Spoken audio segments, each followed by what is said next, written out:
Você vê a força de toda uma narrativa cheia de símbolos. Para quê? Uma coisa bonita, colorida, tudo para tirar o foco de que Cristo nasceu. Porque eu comecei dizendo que na Bíblia não tem celebração de nascimento. Entretanto, o nascimento de Jesus ele foi profetizado por muitos dos profetas.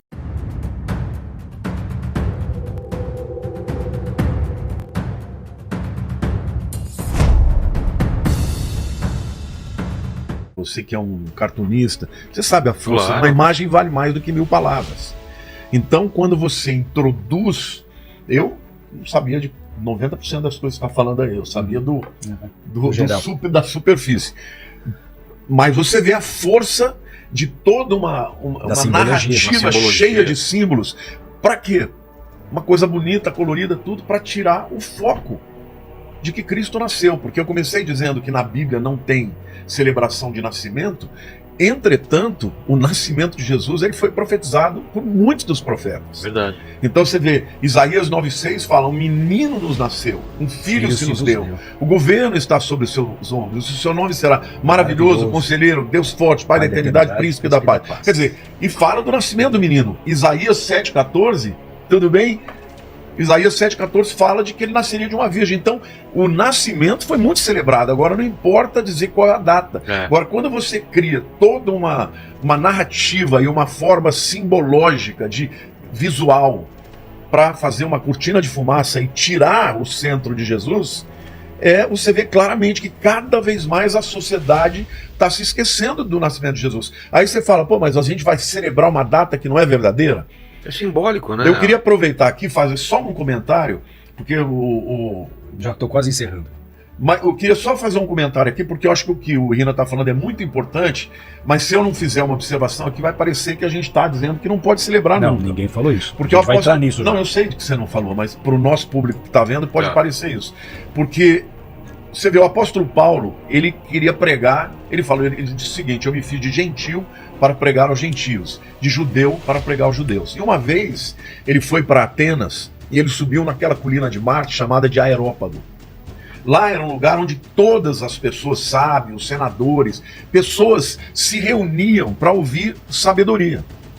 E lá tinham vários altares de vários deuses gregos, com as estátuas e tudo, mas tinha um lugar que era um altar vazio, mas que estava escrito ao Deus desconhecido. O apóstolo Paulo, ele olhou para aquele altar pagão. Ele disse assim, olha, esse Deus desconhecido que vocês não conhecem, mas porque os gregos tinham medo de que eles estavam deixando de adorar algum Deus que eles não conheciam, então eles fizeram um altar para um Deus que eles não sabiam quem era. Ele falou, esse é o Deus verdadeiro, que é o Criador de tudo. E ele aproveitou aquilo para pregar o evangelho para aqueles pagãos que pararam para ouvir, porque ele, ao invés de simplesmente dizer vamos rejeitar, ele usou da figura para trazer a pregação da salvação. Então, o que eu penso do Natal hoje, eu sempre na minha igreja eu explico, nessa época, isso que você falou, de nevava na época, tem milhões de argumentos que não cabem aqui, não nasceu em 25 de dezembro, mas essa é uma época que o mundo está disposto, pessoas que nunca estariam dispostas a ouvir falar de Jesus, nessa época elas ouvem. Nós fizemos, por exemplo, uma cantata, hoje inclusive o último dia que vai acontecer, nós tivemos centenas de vidas que se converteram e pessoas que nunca entrariam numa igreja, mas porque nós fizemos uma cantata de Natal com hinos cristãos falando de Jesus, elas vieram. E na hora que você fala de Cristo, explica para elas, elas vêm. Então, o que eu diria para as pessoas que estão nos vendo? Existem coisas no Natal que são boas. Reunir a família é bacana, é maravilhoso. Tem famílias que não se reúnem nunca. Agora, você vai acabar com essa celebração só porque os pagãos faziam isso? Entendeu? Aquele momento, o que eu tenho dito para as minhas ovelhas? Faça o Natal, se reúna, esteja junto com todo mundo, mas que o centro seja Jesus. Então, na nossa casa, nós sempre nos reunimos, a gente faz um culto, cada um fala do que Deus fez durante esse ano, celebra a vida um do outro, e no momento de comer, eu nem gosto dessas comidas todas aí. Não gosto de panetone, não gosto de... Eu não acredito. Tô falando. Você tá com cara de quem gosta de chocotone. Não gosto, cara. Não gosto nem de chocolate. Sabe o que eu gosto? Eu gosto de massa. Eu sou italiano. Sou italiano, mas não era Natal italiano. Você passa mal, então, que ninguém faz massa no Natal. Natal eu não engordo. Todo mundo me pergunta isso, eu não engordo. Mi piace tantissimo la pasta. Então, o que eu penso? Esse tempo que o mundo sempre falou de Jesus, porque durante séculos, de maneira errada e obviamente com uma raiz errada, mas as pessoas falavam de Jesus. Agora tá Papai Noel cada vez mais tomando controle e as pessoas abriram mão deste tempo de oportunidade para falar de Cristo. Então, eu sempre digo para as pessoas, reunir a família é maravilhoso. Agora, que não seja em torno do quê? De comilança. Que seja em torno de uma celebração de Cristo que veio ao mundo para nos salvar, entendeu? E lá em casa, eu obviamente vou pregar, abro para todo mundo falar, compartilhar o que Deus está fazendo. E isso eu acho que é uma contextualização. Você tem que ensinar as pessoas. Por quê? Porque quando as pessoas simplesmente aderem a algo sem refletir, elas podem perder uma oportunidade, como essa que Paulo usou daquilo, né? Se Paulo hoje tivesse nos nossos dias, muita gente ia dizer, ele está teologicamente falando errado, porque ele entrou num lugar totalmente pagão, olhou para um altar pagão e ele disse, ó, esse Deus desconhecido que vocês não conhecem, mas adoram, é o Deus verdadeiro. Então, isso é que na missiologia a gente chama de fator Melquisedeque. Existe um livro, não sei se você chegou a ler, chamado Fator Melquisedeque, leu ou não? Não. Esse cara diz que Deus inseriu em todas as culturas uma chave para pregar o evangelho. Entendeu? Entendi. Ou seja, Paulo foi lá e identificou naquele altar uma oportunidade para falar de Cristo, ao invés de falar mal de todos aqueles deuses, entendeu? Ele foi e falou de Cristo. E ganhou alguns. Não foram muitos, mas ganhou alguns. Alguns poucos, mas ganhou. Né? Poucos, mas ganhou. Eu concordo com o Lamartine em gênero, número e grau. Na nossa igreja nós também temos cantatas natalinas, nós aproveitamos a data para pregar o evangelho, para falar de Jesus. Querendo ou não, um dia Jesus nasceu, se foi 25 de dezembro ou não é o ponto a ser discutido, mas se é o dia que o mundo para comemorar o nascimento de Jesus, nós como embaixadores do reino de Deus na terra, como sacerdotes dele, temos a obrigação de aproveitar essa data para contar a história do nascimento de Jesus, contar a história de como ele veio ao mundo, citar os textos bíblicos, fazer reuniões em que o nascimento dele seja celebrado. Você lembra como tinha presépio? Hoje não tem mais? Foi o que eu falei, a maioria das famílias tinham presépio. Nas praças, né? A maioria das famílias tinham cidades, presépio. Né? Você conhece a história do menininho que estava vendo o presépio, ele queria ganhar um presente, ele foi fazer uma oração? Não. Ele chegou para fazer o pedido de oração dele e falou, Deus, me dá um PlayStation 5, eu fui um bom aluno esse ano, tirei boas notas. Não fui. Passou o papel e jogou fora.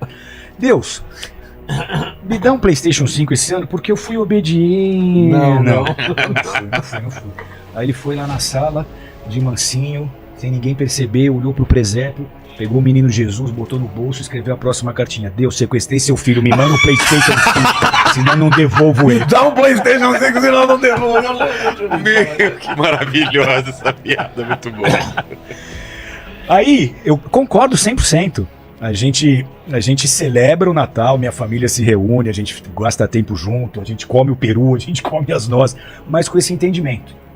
Isso pode ser simbologia de ocultismo para quem vê dessa forma. Para mim não é. Para mim é a nozes que Deus criou, posso fazer mais é o peru que Deus deixou me comer e acabou. Eu consagro tudo a Deus, como o Paulo nos ensina a fazer, mande a que te fa bene e tá tudo bem. Então, eu ia citar esse texto que ele está falando. Imagine, Paulo, ele era um homem que conhecia tudo da cultura hebraica, né? Ele falava fluentemente o hebraico, o grego e o latim. Agora, na igreja primitiva, principalmente na igreja de Roma, de Corinto, que eram igrejas que nasceram numa cultura pagã, as pessoas começaram a discutir se podiam comer carnes sacrificadas a ídolo. O que significa isso? Qualquer açougue que o indivíduo fosse comprar uma carne, ela tinha sido ofertada primeiro ao ídolo. Então, e aí começou gente a dizer o seguinte, olha, se você é crente, você não pode comer aquela carne porque ela foi antes oferecida para ídolos. E Paulo deixa claro uma coisa. você pode comer desde que você consagre para Deus. Porque quem fez... Às vezes você nem sabe, então isso foi consagrado ou não. Por isso que sempre tem que orar em qualquer lugar tem que orar você for comer, e você ora e consagrar para Deus. Se houver agradece qualquer tipo de maldição, ela é quebrada. É isso que eu quero dizer. Muitos crentes acham que para agradar a Deus, eles têm que abrir mão da ousadia e da oportunidade. Porque se você for pensar, Rina, você está numa igreja que o povo gosta de reggae. Onde que nasceu o reggae? Jamaica. No meio dos maconheiros, entendeu? Não fala assim, pô. Ei, Já falam que a Bola de Neve é igreja de maconheiro. Você vai fazer essa referência O que eu agora. quero dizer? Olha você me derrubando. Que eles ganham milhares, talvez até milhões de pessoas através de uma música, porque não tem um preconceito com a música, com o estilo da música. Então é aquilo que eu falo, sabe? Nós fizemos o nosso musical, que está maravilhoso, é todo... sabe, no estilo de black mesmo, tá espetacular. Pô, tem gente que fala assim, poxa, mas não é assim que eu acostumei falar de Natal, sabe, tem que ser aquele estilo americano, alemão, porque senão não vem de Deus. Mas gente, essa é a nossa cultura. Então o que eu acredito que o que santifica algo é para quem você consagra. É a intenção. Você Exatamente. pode consagrar um determinado tipo de música para Deus e consagrar e aquilo virar santo. Entendeu? Porque senão, o que é santo? É só você cantar música hebraica? Se você visitar a nossa igreja na época do carnaval, a gente tem uma bateria de samba. Vocês entram no meio do que bateu o carnaval. recorde do Guinness Book, com 1.001 integrantes. Em São Vicente a gente fez uma apresentação com 1.001 integrantes, o Guinness Book teve lá, e a maior bateria de samba do mundo, não é da Portela, não é da Mangueira, é da Igreja Bola de Neve. E o que você vê tocando? Samba enredo, eles fazem as letras pregando o evangelho, a gente desce para Santos, vai lá do Canal 3 até São Vicente com milhares de pessoas distribuindo Bíblia, panfleto, orando, falando de Jesus. Então depende de como você vai usar aquilo, se é para a glória de Deus ou se E é uma igreja vocação de super demônio. séria, é uma igreja que prega santidade, mas ela não foge do mundo. Ela invade o mundo, é isso. Jesus disse que a igreja dele não seria impedida e as portas do inferno não prevalecerão contra a minha igreja. Ou seja, não é o inferno que está batendo na porta da igreja, a igreja, sabe, morrendo de medo. É o inferno que está trancando a porta e a igreja está invadindo. Então nós temos que usar de tudo que nós podemos para falar de Cristo. Eu Em concordo Copacabana, totalmente. Vilela, tem a história dos bloquinhos. Sim, Tradicional. famosa, É super difícil conseguir você ter um bloquinho em Copacabana. E há uns 4, 5 anos a gente conseguiu. Então todo carnaval tem um bloquinho da Bola de Neve com o trio elétrico lá no meio do povo, tocando louvor, o pessoal fazendo música, distribuindo panfleto, pregando evangelho, orando pelas pessoas. É um arrastão espiritual. Com base nisso que o Lamartine está colocando aqui. Então a gente está no mundo, a gente não é do mundo, a gente não pode se contaminar com o mundo, mas eu fui chamado para ser luz do mundo.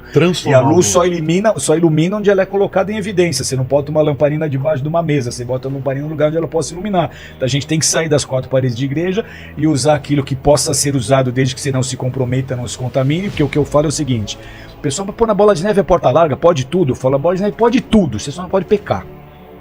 Então você pode tudo, desde que você não peque, vai e faz o que Deus está te mandando fazer. E aí parece um contrassenso, né? Porque a pessoa entra e fala, pô, tem uma igreja que está lá no meio da escola de samba, vou para lá que eu posso fazer tudo. E aí quando chega lá, vê que não é bem assim. Entendeu? Descobre que a porta é estreita. Que a porta é estreita. Então, que aqueles que quiserem seguir Jesus de verdade vão ter que renunciar. O que eu queria dizer para as pessoas que estão nos vendo aqui, Vilela, é que essa é uma época que o mundo está aberto para ouvir falar de Cristo. E a gente devia falar com paixão, com amor, com alegria, com júbilo. E ir até onde eles estão lá, entendeu? Para arrancar essas pessoas. Porque se você fica fugindo, fica aderindo simplesmente a uma cultura, vamos dizer assim, anglo-saxônica, porque é isso, as pessoas, existem igrejas que só aceitam um hino se for parecido com o que os americanos cantam. Você fica preso nas tradições e você perde o agora. E Deus está sempre fazendo coisas novas. Ele é o eu sou, ele não é o eu era e nem o eu serei. Então o que ele fez no passado, ele fez no passado. Hoje ele está fazendo coisas novas. A sociedade em torno de uma igreja há 20 anos era uma, hoje é outra. Então se a igreja não tiver essa habilidade de se contextualizar, o conteúdo vai ser sempre o mesmo. Mas a embalagem... Agora isso não quer dizer que nós vamos vai mudar. contextualizar o conteúdo. Exatamente. A Bíblia é inerrante, é imutável. imutável. Não é atualizar a Bíblia. Não é editar a Bíblia. Exato, porque senão tem gente Não que é vai editar falar, a Bíblia. tem que dar uma releitura. Não, na É a Bíblia mesma Bíblia, a são os palavra de mesmos Deus. mandamentos, são as mesmas leis, são os mesmos princípios. O que você muda é a forma de apresentar, que cada vez vai ser mais criativa, mais inovadora, mais a ver com aquela próxima geração. Então eu ouvi Jesus de um jeito que talvez o meu filho com 18 anos hoje não escute. Os meios dele são outros, as formas dele se comunicar são outras, a linguagem dele é outra, e a igreja tem que ter essa habilidade de desenvolver a linguagem necessária para chegar nesses povos. E quando Paulo fala da questão de comer carne, ele diz que o forte não é quem não come. O fraco. O fraco é aquele que se escandaliza porque o outro come. Aí ele diz assim, olha, se você vai levar o teu irmão a pecar, então nem come na frente dele, porque você vai levar a pecar. Mas é ele que é fraco, esse que é todo legalista, entende, não pode isso, não pode aquilo, esse é o fraco. Porque na verdade, Paulo estava no meio de uma cultura totalmente pagã. Se não fosse comer uma carne que tinha sido sacrificada antes, eles não iam comer, iam virar vegetariano. E aí ele disse, não tem problema nenhum, consagra, foi Deus que fez o animal. E ele permitiu que você comesse, entendeu? Então é isso que eu penso, nós não podemos perder o foco de que é um tempo de falar do amor de Jesus. Concordo 100% com o Lamartine. Temos que aproveitar essa oportunidade para não deixar a história do nascimento de Jesus morrer. Porque se os cristãos não fizerem isso, os pastores e as igrejas não assumirem esse legado e essa posição, se depender da mídia secular para a história de Jesus ser contada, a história de Jesus vai morrer, que é exatamente o que os luciferianos querem. Os luciferianos querem criar um mundo onde onde o povo, a humanidade tenha se esquecido do seu Criador, tenha se esquecido das histórias de Jesus. Então cabe a nós levantar esse estandarte e continuar pregando o evangelho a tempo e fora de tempo, principalmente num dia que o mundo para e se sensibiliza para ouvir um pouco mais sobre Jesus. Eu vou pedir